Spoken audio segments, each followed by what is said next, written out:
Welcome to the Weekday Report for Wednesday, August 28th. I'm Clara Tappa.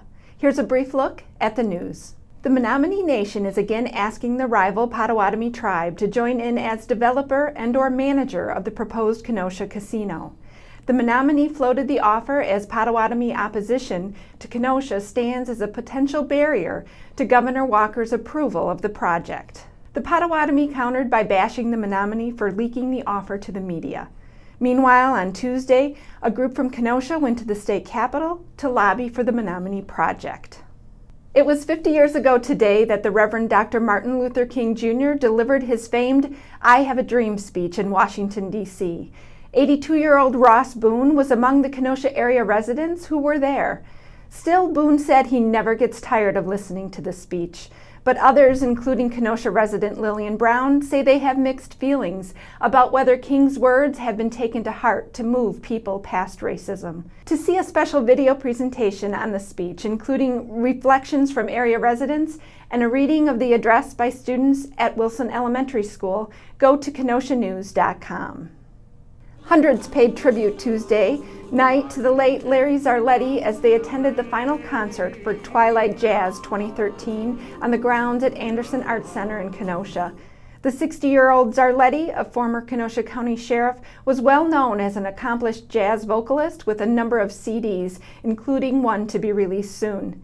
Zarletti was scheduled to headline Tuesday's concert, but died unexpectedly of a heart attack in July.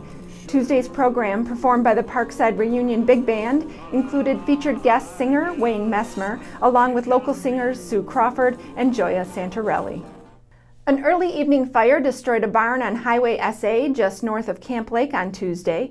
No animals were in the barn or on the premises of the former 1850s farmstead, and no one was home at the time of the fire. Salem Fire Chief Mike Slover said he believes the fire started in a burn pile near the barn.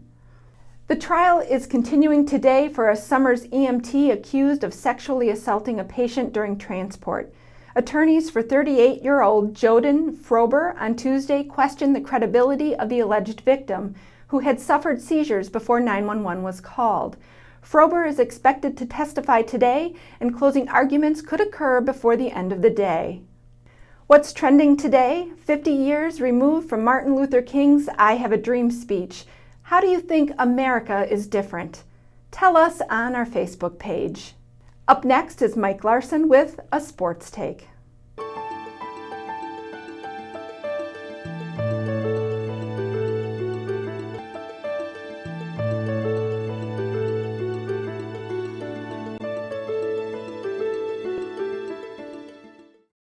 The Wisconsin Badgers and their fans are expecting big things from Melvin Gordon. The Bradford graduate begins his redshirt sophomore season in Madison on the Doak Walker watch list. This award is given annually to the top running back in the country. In 2012, Gordon rushed for 621 yards and limited touches, leading the nation at 10 yards per carry. His explosiveness, especially late last season, was considered by many a sneak preview of what is to come in 2013. The Badgers open against UMass on Saturday at 11 a.m. Don't be surprised to see Gordon turn in a monster game right off the bat. I'm Mike Larson, and this has been a Sports Take. Thanks, Mike.